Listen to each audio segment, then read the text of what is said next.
لیکن ان آنکھوں کا معجزہ اور اللہ کی قدرت کا کرشمہ دیکھیں۔ آقا خود فرماتے ہیں انی ارا ما لا ترون۔ اے دنیا والو، چاہے تمہاری آنکھیں جہاں تک بھی دیکھے، لیکن میری آنکھیں جو دیکھتی ہے تم دنیا والوں میں سے کسی کی آنکھ اسے دیکھ نہیں سکتی۔ سرکار نے فرمایا اے دنیا والو، اے آخرت والو، اے کائنات کی آنکھ والو، سوچئے ہماری آنکھ کا یہ حال ہے، لیکن اللہ نے ملک الموت کو بھی آنکھیں عطا فرمائی۔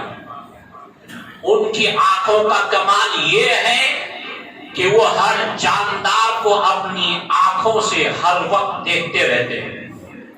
ہر جاندار، آپ چاہے گھر کے اندر دروازہ بند کر کے صندوق کے اندر بھی بند ہو کے رہیں تو اب آپ ملک الموت کی آنکھ سے چھپ نہیں سکتے۔ ان کی آنکھیں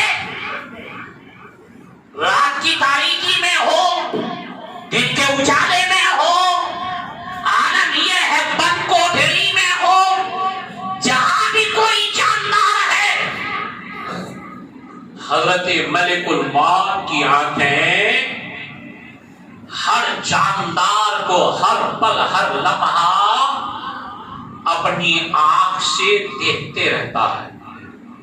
کیسے بھی وہ آنکھ، ان کی آنکھوں سے کوئی ہم سب کی دنیاوی کسی آنکھ کے یہ ہے، لیکن آقا دو جہاں صلی اللہ علیہ وسلم نے ارشاد فرمایا کہ چاہے وہ ملک الموت کی آنکھ ہو، چاہے وہ جبرائیل امین کی آنکھ ہو، چاہے وہ کرامن کاتبین کی آنکھیں ہو، چاہے وہ منکر نکیر کی آنکھیں ہو، مخلوقات میں چاہے جس کی جیسی بھی آنکھ ہو، میری آنکھیں وہ دیکھتی ہے جو کسی اور کی نہیں دیکھ سکتی۔ سبحان اللہ، سبحان اللہ۔ واضح طور پر پتا چل گیا کہ حضرت ملک الموت کی آنکھ بھی سرکار کی آنکھیں جو دیکھتی ہے، ملک الموت کی آنکھیں وہ بھی نہیں دیکھ سکتی۔ سوچئے آپ، اس لیے آقا نے فرمایا انی ارا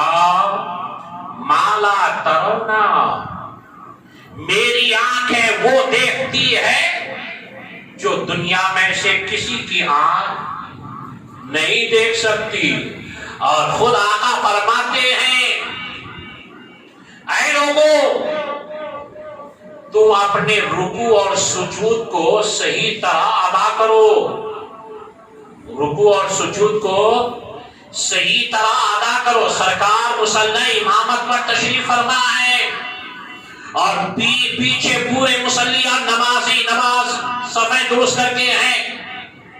آقا فرماتے ہیں چاہے جس قدر بھی پیچھے رہنے والا پیچھے رہ رہا ہے، تو اے لوگوں، تمہاری رکوع اور سجود میری نظر سے پوشیدہ نہیں ہے، مطلب یہ جس طرح میں سامنے دیکھتا ہوں اسی طرح میں اپنی آنکھ سے پیچھے بھی دیکھتے رہتا ہوں۔ دنیا میں ہے کوئی ایسی آنکھ؟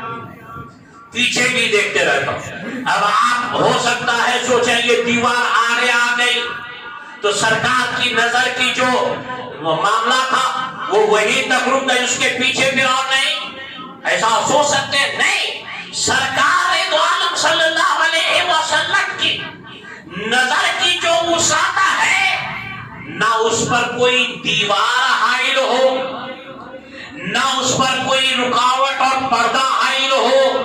اگر پردہ آ جائے، کوئی دیوار آ جائے، سرکار دو عالم صلی اللہ علیہ وسلم کی چشم ہائے مبارکہ کی بصارت کا معاملہ یہ رہتا ہے کہ وہ دیوار کیچ کر کے نظر اس پر۔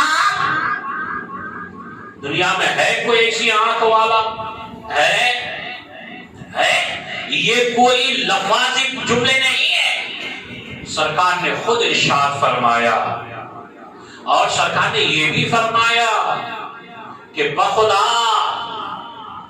تمہاری جو نماز کی کیفیت ہے یعنی خشوع اور خضوع وہ بھی میری نظر سے چھپا ہوا نہیں ہے، وہ بھی میری نظر سے خشوع جانتے ہیں۔ ایک دل کی کیفیت جس میں بندے پر ایک طرح کی کیفیت تاری ہوتی ہے کہ میں رب کے سامنے کھڑا ہوں عاجزی و انکساری کے ساتھ، آپ کا دل کہاں، آپ کا خیال کہاں جا رہا ہے، کدھر جا رہا ہے کدھر نہیں۔ اب بتائیے یہاں دو چار آدمی ہی بیٹھے ہیں، اس وقت کس کا خیال میں کیا آ رہا ہے؟ کوئی اپنے گھر کے بارے میں سوچتا ہے، کوئی کاروبار میں، کوئی بیان سے متعلق، کوئی کسی عالم سے متعلق، کہاں پہنچے ہوئے ہیں، اس کا کوئی پکڑ ہے ہمارے لیے؟ لیکن آقا و مولا صلی اللہ علیہ وسلم فرماتے ہیں کہ تمہاری نماز کی کیفیت میں جو خشوع اور خضوع ہے کہ تمہارا دھیان اس وقت کہاں جا رہا ہے، تمہارے خیال میں اس وقت کیا گزر رہا ہے، کیا تم مشیت الہی میں خشیت کے ساتھ اپنے رکوع اور سجود ادا کر رہے ہو کہ نہیں؟ تمہاری یہ خشوع اور خضوع بھی میری نظر سے چھپا ہوا، سبحان اللہ، غور کیجیے، تمہاری نظر سے مجھے چھپا ہوا نہیں ہے۔ اس کا مطلب یہ کہ دل میں جو گزر رہا ہے ہر دل کی خبر سرکار کو ہے، دیکھ رہے ہیں آقا اپنی نظر مبارکہ سے دیکھ رہے ہیں، ان کے لیے کوئی قسم کی رکاوٹ پڑنے کا کوئی معاملہ ہے ہی نہیں، سوال ہی پیدا نہیں ہوتا۔ آقا نے خود فرمایا انی ارا ما لا ترون، میری آنکھیں وہ دیکھتی ہے جو تم تمام دنیا والے مل کر بھی اسے نہیں دیکھ سکتے۔ غور کیجیے، یہ ہے خدا کی قدرت، اسی کو کہتے ہیں خدا کی قدرت۔ اللہ تبارک و تعالیٰ نے اپنے محبوب صلی اللہ علیہ وسلم کو ظاہری اعتبار سے دو آنکھیں عطا فرمائی، لیکن انہی دو آنکھوں میں پروردگار عالم نے اپنی قدرت کا ایسا جلوہ فرما دیا کہ دنیا والے دیکھ کر، وہ مافیہ والے جو بھی ہیں، ہر کوئی دیکھ کر اپنی عاجزی کا انکار کرے، مولا یہ تیری قدرت ہے، خود نہیں دیکھتا۔ اے اللہ تو نے وہ طاقت اور قدرت، وہ تصرف عطا فرمایا ہے کہ دنیا کی کوئی بھی طاقت تیری قدرت کے علاوہ یہ یا اس کی بساط نہیں رکھ سکتا۔ تو سب سے پہلے آپ کو یہ سوچنا ہوگا کہ مصطفیٰ جان رحمت صلی اللہ تعالی علیہ وسلم کو جو دنیا میں اللہ نے مبعوث فرمایا، اور نبی اللہ نے اپنی صفات کا مظہر بنا کر مبعوث فرمایا، صفت کا مظہر بنا کر مبعوث فرمایا، لیکن اللہ نے اپنے محبوب کو اپنی ذات کا مظہر بنا کر مبعوث فرمایا، ذات کا مظہر۔ یہ جملے شاید اگر آپ کے پلے نہ پڑے، وہ اپنی جگہ پر ہے، لیکن ذات کا مظہر ہونا، صفات کا مظہر ہونا، اللہ اکبر، یہ کوئی معمولی بات نہیں ہے۔ مصطفیٰ جان رحمت صلی اللہ تعالی علیہ وسلم اسی لیے فرماتے ہیں اعلیٰ حضرت مجدد دین و ملت فاضل بریلوی علیہ رحمہ و رضوان، اور کوئی غیب کیا تم سے نیہا ہو بھلا، اور کوئی غیب کیا تم سے نیہا ہو بھلا، جب نہ خدا ہی چھپا تم پہ کروڑوں درود۔ سرکار کی نظر سے نہ آپ نہ ہم نہ اور کوئی، یہ سرکار کے اس دنیا میں تشریف لانے کے بعد اگر آپ دیکھیں وہ چشمہ مبارکہ صرف اتنے تک ہی معاملہ نہیں ہے، حتیٰ کہ اگر قدرت الہی کی طرف غور کریں، پروردگار عالم کی ارشادات کی طرف اگر آپ دھیان اور توجہ دیں تو معلوم یہ ہوگا کہ سرکار ابھی لباس بشر میں اس دنیا میں آئے نہیں، پھر بھی سرکار کی آنکھیں اس دنیا کو بنتی ہوئی دیکھ رہی۔ سرکار علی حالت بشر یعنی بشری لباس میں اس دنیا میں مبعوث ہوئے نہیں، لیکن رب فرماتا ہے محبوب یہ جو کچھ بھی ہو رہا ہے، زمین بڑھ رہی ہے، آسمان بڑھ رہا ہے، چاند ستارے وجود میں آ رہے ہیں، حتیٰ کہ حضرت ابراہیم خلیل اللہ اسماعیل ذبیح اللہ کے گلے پر چھری چلا رہے ہیں۔ اے محبوب یہ سارا کا سارا معاملہ آپ کی نظر کے سامنے ہو رہا، سوچیے دیکھیے، سبحان اللہ، حقیقت یہی ہے۔ اسی لیے قرآن ہی میں ہے، حق نہیں کہتے۔ سرکار مادر شکم میں ہے، شکم میں ہے، اور ہاتھی والوں نے کعبے پر حملہ کرنے کا ارادہ کیا، تو حالت تو یہ ہے کہ حضرت عبد المطلب سب کو لے کر پہاڑ کی گھاٹی میں جا کے چھپ گئے اور اپنی آنکھوں سے دیکھنے کا ارادہ کرے کہ کیا ہو رہا ہے، بہت دور چلے گئے۔ تو رب نے فرمایا الم تر کیف، اے حبیب آپ نے نہیں دیکھا؟ سبحان اللہ، سبحان اللہ۔ سبحان اللہ، رب فرماتا ہے نا کوئی انسان، الم تر کیف فعل ربک باصحاب الفیل، اے حبیب کیا آپ نے نہیں دیکھا کہ آپ کے رب نے ہاتھی والوں کے ساتھ کیا کیا؟ ہاتھی والوں کے ساتھ کیا کیا؟ کیا آپ کی آنکھیں نہیں دیکھی؟ اللہ، اس کا مطلب یہ ہے کہ اے دنیا والوں دیکھو، دنیا میں جو بھی ہوا ہے، ہو رہا ہے، قیامت تک ہونے والا ہے، کوئی بھی ایک ذرہ سرکار کی نظر سے چھپا ہوا نہیں ہے، چھپا ہوا نہیں ہے۔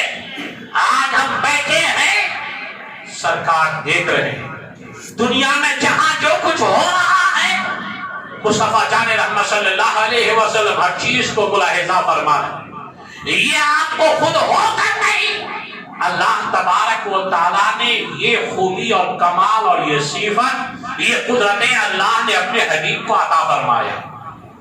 یہ اب آپ یاد رکھیے، اللہ وحدہ لا شریک ہے، اپنی ذات اور صفات میں اللہ ایک اکیلا ہے، اس کا کوئی شریک نہیں ہے، اس کا کوئی شریک، نہ ہی دیکھنے میں کوئی شریک، نہ ہی سننے میں کوئی شریک، کسی بھی معاملے میں اللہ اپنی ذات اور صفات میں اکیلا ہے، صفات میں ایک اکیلا ہے۔ وہ اپنی قدرت کاملہ سے جس کو جو چاہے نواز دے، عطا فرما دے، یہ ان کی قدرت ہے۔ جس کو جو چاہے فضیلت دے دے، یہ ان کی قدرت ہے۔ جس کو جو چاہے رتبہ عطا فرما دے، یہ ان کی مشیت ہے۔ اگر وہ چاہے آنکھ میں وہ بصارت دے دے کہ پوری دنیا وہ مافیہا، زمین وہ آسمان، چاند ستارے، عرش، کرسی، لوح و قلم، سارے کے سارے اللہ تبارک و تعالی اس نظر کے سامنے بالکل واضح اور روشن کر دے، یہ ان کی قدرت ہے۔ جب بندے کا خدا کی قدرت پر یقین کامل ہوتا ہے تو پھر اس میں جھٹلانے کا، انکار کرنے کا کوئی پہلو نہیں ہوتا۔ اب آپ دیکھو دوستو، آج حالات حاضرہ میں آپ دیکھ رہے ہیں، حالات حاضرہ میں دیکھ رہے ہیں کہ آج مسلمانوں کے ساتھ کیا سلوک ہو رہا ہے، چاہے کہیں بھی ہو، کیا سلوک ہو رہا ہے۔ مسجد اقصی کے معاملے میں کیا ہو رہا ہے، آج 1450 سال کا طویل عرصہ گزرا سرکار کو پردہ فرما کر، کیا ہونے والا ہے سرکار وہ بھی ارشاد فرما چکے ہیں، اور آئندہ ہزاروں سال کے بعد کیا ہونے والا ہے سرکار وہ بھی ارشاد فرما چکے ہیں۔ کیا ہوگا، کیسا ہوگا، کدھر ہوگا، سرکار پہلے ہی بیان فرما چکے ہیں۔ 1450 سال پہلے کیا ہوگا، یہودی کیسے غاصب ہوں گے، کدھر پر کس طرح قبضہ کرے گا، کیسے کیا کیا کرے گا۔ مسلمانوں میں جب ایمانی حرارت کی کمی آئے گی، جب مسلمان کمزور ایمان کے معاملے میں ہو جائے گا، جب مسلمانوں کی حالت یہ رہے گی کہ برائے نام مسلمان ہوگا، ایمانی روح ان سے نکل چکی ہوگی، تو یہ کیفیت رہے گی کہ اللہ تبارک و تعالیٰ باطل اقوام کو ان پر غالب فرما دے گا، باطل اقوام کو غالب فرما دے گا۔ اور جب مسلمانوں میں ایمانی حرارت ہوگی، ایمانی شجاعت کا معاملہ رہے گا، تقوی و طہارت والی کیفیت رہے گی، جب مسلمان صحیح معنی میں اللہ اور اس کے رسول کے ہر فرمان پر مینوان عمل کرنے کی کوشش کرے گا، تو پھر اللہ تبارک و تعالیٰ پوری دنیا کی باغدور اور حکومت مسلمانوں کے ہاتھوں میں عطا فرمائے۔ سرکار نے فرما دیا، اب کریں یا نہ کریں، جو دیکھ رہے ہیں جدھر بھی دیکھ رہے ہیں، جہاں بھی جدھر جائیے، جہاں بھی جائیے، آج یہی ہے، اربوں کی تعداد میں ہم مسلمان ہیں، لیکن آج ہماری مظلومیت کو دیکھ کر ہم پر جو پریشانیوں کے پہاڑ ٹوٹا ہے، ہمیں دیکھ کر غیر اقوام کے آنکھوں سے آنسو نکل گئے کہ کتنی مظلومیت، کتنے تعداد کتنی ہے ہماری، ممالک کتنے ہمارے، کس قدر ہیں ہم لوگ، لیکن کیفیت کیا ہے؟ وہی معاملہ ہے، اتحاد کا نام زندگی، اختلاف کا نام موت ہے۔ اور حقیقی طاقت جو ہوتی ہے، وہ حقیقی طاقت مادی طاقت سے اس کو کوئی یہ نہیں، حقیقی طاقت مسلمانوں کی یا کسی کے لیے بھی یہ روحانی طاقت، جب اللہ اور اس کے رسول پر کامل یقین اور بھروسہ ہوگا ایمان والوں کا، تو پروردگار عالم کی نصرت و حمایت اگر 1000 ہیں تو 5000 آسمان سے فرشتوں کے ذریعہ مسلمان کی مدد فرما نہیں ہے۔ وَلَقَدْ نَصَرَكُمُ اللَّهُ بِبَدْرٍ وَأَنْتُمْ أَذِلَّةٌ، تاریخ شاہد ہے۔ اور جب یہی جذبہ و جنون آتا ہے اور صلاح الدین ایوبی کی شکل میں کوئی جماعت اسلام کے باغدور کو اپنے ہاتھ میں لیتا ہے، تو پھر مسجد اقصی بیت المقدس ہی نہیں، الحمدللہ وہ قوت ایمانی، وہ شجاعت روحانی کے بدولت صرف عربی ہی نہیں، یورپ کے بڑے بڑے شہنشاہوں کے دل دہل جاتا ہے۔ یہی وہ کیا معاملہ کدھر ہے؟ آج مسلمان ان چیزوں سے غافل ہے۔ بہرحال چاہیے ہمیں اپنے اندر ایمانی صحیح کیفیت جسے کہتے ہیں مومن کامل، اور یہ وہ چیز کیا ہے، مومن کامل کی خوبی کیا ہے کہ اپنی جان، اپنی اولاد، اپنی آل، اپنی مال، ان تمام سے بڑھ کر اللہ کے حبیب سے محبت کرنا، یہی ہے مومن کامل کی نشانی۔ اور اتفاق یہ ہے کہ آج وہ برائے نام ہے، یہ چیز جب آ جائے گی تو سرکار نے یہ فرمایا ہے تو ایک مسلمان اپنی آل اولاد جان مال سب قربان کر دے گا، میرے آقا کا فرمان پہلے۔ ایک مسلمان اس پر کہ میرے محبوب کو کوئی گالی دے تو ایک مسلمان کی ایمانی شجاعت کا معاملہ، میرے آقا جن کی دم قدم سے یا جن کے صدقے میں اللہ نے آسمان و زمین، چاند ستارے، عرش و کرسی، لوح و قلم کی تخلیق کی ہے، جب اسی محبوب کے اوپر کوئی کیچڑ اچھال رہا ہے تو مجھے خود زندہ رہنے کا حق نہیں، زندہ رہنے کا حق نہیں ہے۔ اور جب یہی کیفیت ایک مسلمان کے اندر آ جائے تو پھر معاملہ، آج دیکھیے دعائیں کرتے ہیں واٹس ایپ کے گروپ میں، اتنے دعاؤں کی درخواست، دعا کرو دعا کرو دعا کرو، اللہ اکبر۔ اگر یہی دعاؤں کے معاملے میں معاملہ پورا حل ہو جاتا تو آج کیا آپ اس کیفیت میں رہے ہوتے؟ دعا کی قبولیت کا بھی مرحلہ ہے، اللہ اس قوم کی حالت کو نہیں بدلتا جب تک قوم خود اپنی حالت کو بدلنے کی کوشش نہیں کرتا۔ اگر صرف دعا ہی کا معاملہ ہوتا تو اللہ جانتا ہے ان الدین عند اللہ اسلام، تمام دینوں میں بہترین دین دین اسلام ہے، تو کیا اپنے ماننے والے کو پوری دنیا پر غالب یا غالب نہیں فرماتا؟ اگر وہ چاہے، ان کی یہ قدرت کا ایک معاملہ ہے، کسی کو کہیں پہ کچھ بھی کر دے، نہیں ہوتا؟ یقیناً ہوتا تھا، لیکن آپ کو غور و فکر کرنا چاہیے۔ وقت بہت زیادہ ہو چکا ہے، دعا ہے رب کی بارگاہ میں، یا اللہ پروردگار ہم سب کو صحیح معنی میں مومن کامل بنا دے، تقوی و طہارت والی زندگی نصیب فرما۔ خصوصیت کے ساتھ ہمارے مسلمان بھائی فلسطینیوں کی اور پروردگار ان کے ہم نواز سب کے اللہ غیب سے تو مدد فرما۔ اے مولا قوم مسلم کو ظلم و ستم اور بربریت سے محفوظ و مامون فرما۔ وآخر دعوانا الحمدللہ رب العالمین۔ السلام علیکم ورحمۃ اللہ وبرکاتہ۔